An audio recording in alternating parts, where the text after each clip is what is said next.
it's Marda, and today I wanted to talk to you guys about wrist pain, something that comes up a lot, not only in myself, got a lot of wrist and finger issues, but also a lot of times it comes up with my students. And I want to give you, whether you're the person suffering from wrist pain or it's your students, some information that you can use to improve your range of motion, improve your flexibility, improve your strength. So this series that I'm going to teach you will be put together in a routine, and there'll be a link below for just the routine. But for right now, I'm going to go through these exercises to give you a little bit more in detail instruction. And then in the routine, we're actually going to do either 30-second reps or 10 count reps, okay? And that'll actually take you through the routine. So wrist pain can happen for a lot of reasons. Soreness, you're recovering from an injury, maybe you fell on your hand as it was extended, or you're recovering from sprained wrists. All these exercises are great for that, also for tendinitis, for arthritis, anywhere you're trying to increase range of motion, flexibility, and strength. And the biggest area in exercises classes that we see is positions where you're in plank, or in yoga, it's down dog as well. If there's a lot of pain in plank, a lot of teachers will tell you to use weights, which is great. So that the weights you're just placing your knuckles underneath the weights, right, to keep your wrist straight. So that takes the stress in that extended position. But that's just kind of a little bit of a band-aid while you're working on the strength. I'd rather you go through this routine and create that strength that you need, so you don't need to use the weights underneath your hands. Another hack you can use for students before they build that strength is rolling up their mat, so there's not that 90-degree extension that you have to have in plank. If you roll up your mat, your wrists can be elevated, or your fingers can be elevated and your wrist can be down a little bit. So again, that's another way that you can help people that are feeling pain during your classes. But let's get to the root of the cause. And I created this for you to use for your own issues with your wrists, but also for your students. There's a PDF attached along with the routine. So I would have your students do this routine for a couple weeks, once a day, and see if that helps. All right, so all these exercises, you want to go to the point of maybe a little bit of uncomfortableness, but you never want to get to the point of pain. So you want to back out of pain. All right, so this video, we're going to go through more of just the how-to. So I showed you at the beginning clip the props that I like to use. And you can do these seated in a chair. I'm sitting on my yoga mat. I wouldn't do it in a comfy couch where you're slouched down. Sit up nice and tall in a chair. You can do it while you're watching TV. So you can multitask a little bit here. But I also find after years of physical therapy with my fingers and my wrists that it helps to have somebody take me through a routine.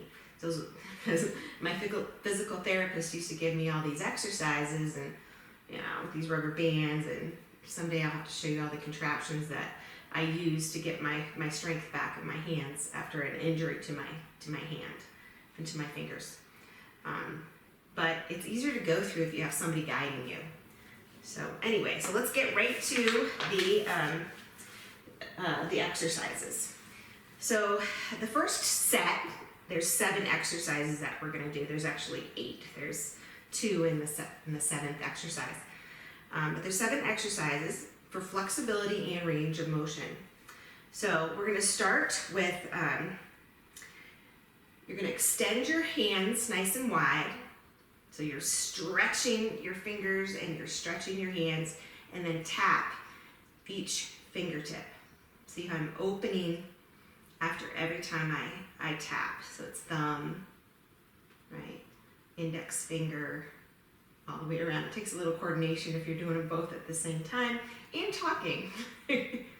So this is just starting to get a little bit of movement. If you don't want to use the video, you can set your timer for like 30 seconds or not, just maybe through a commercial. Just starting to get a little bit of movement. I know that a lot of times in the morning, I'm really stiff in my fingers and my wrists. So I'll do these in the morning.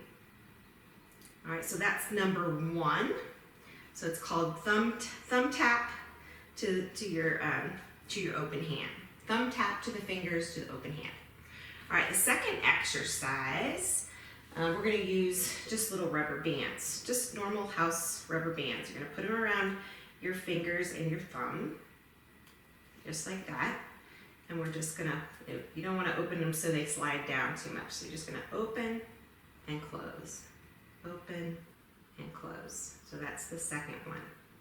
You're going to feel that in your wrist, your fingers, and your thumb joint, which we're going to do as well. All right, so that's the second one. The third exercise is supination and pronation. If you're a fitness instructor, supination is open. I always think of this as holding a bowl of soup.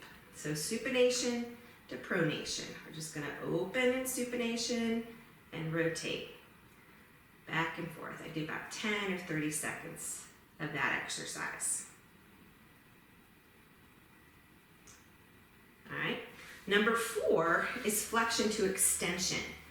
A lot of times the reason that we are so sore in this position, in this high push-up position, is because we're in extension. And most activities during the day are flexion. That's this way. Typing, cooking, everything that we do seems to be flexion.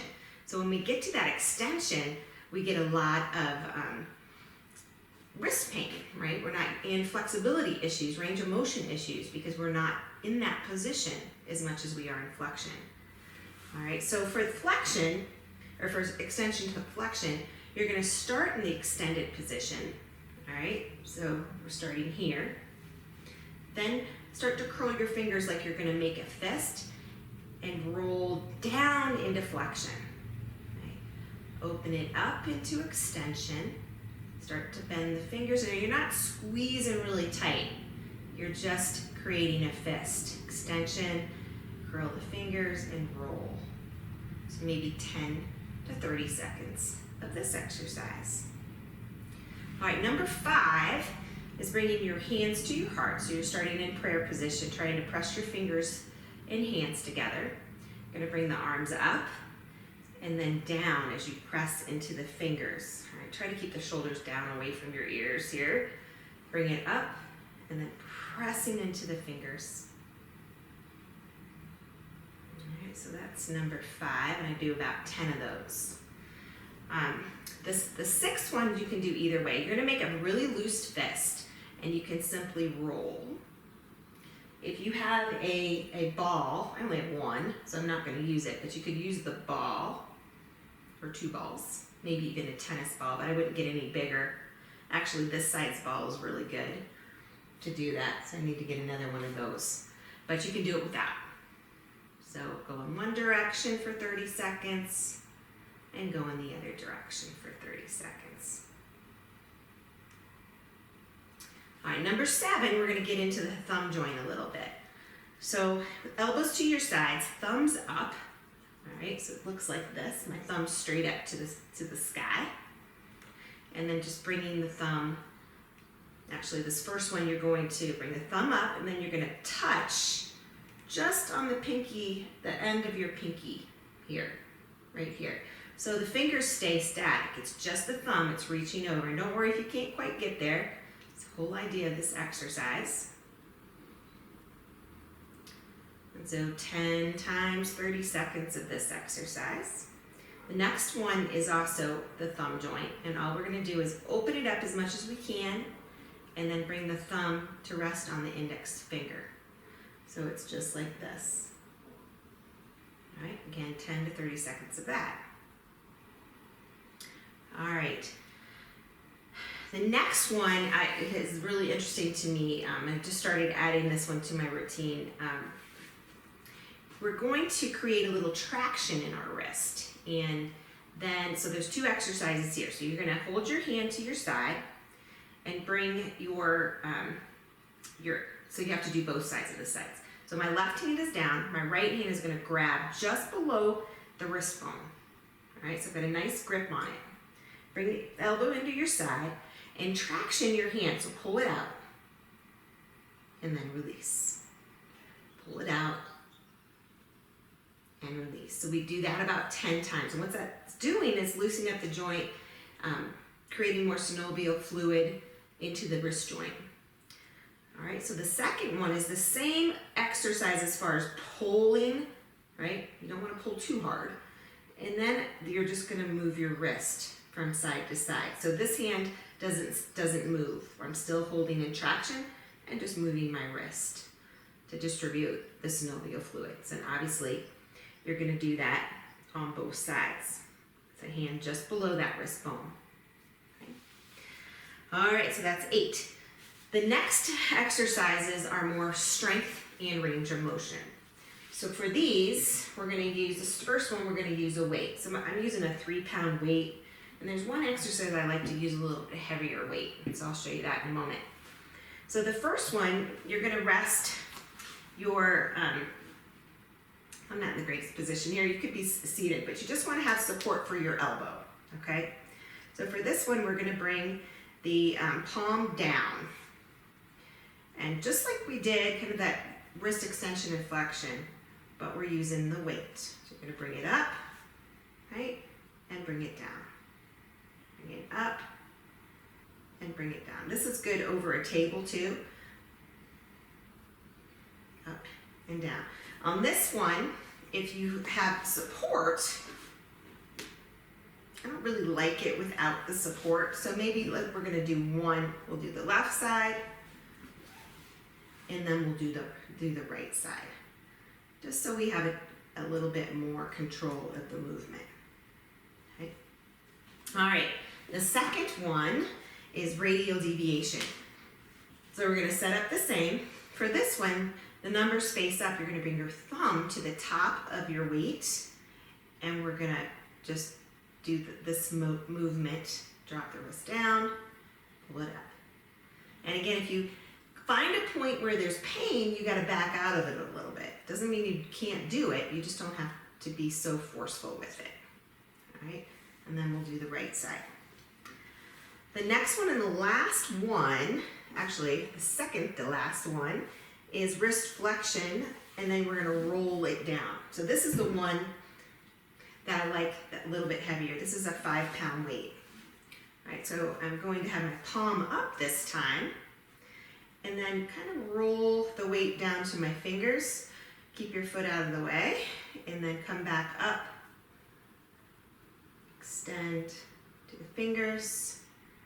Come back up. Fingers. Come back up. So this is really cool. From this position, you're getting a nice big stretch. And then as you curl back up, you're creating that strength. All right. And then we do the other hand.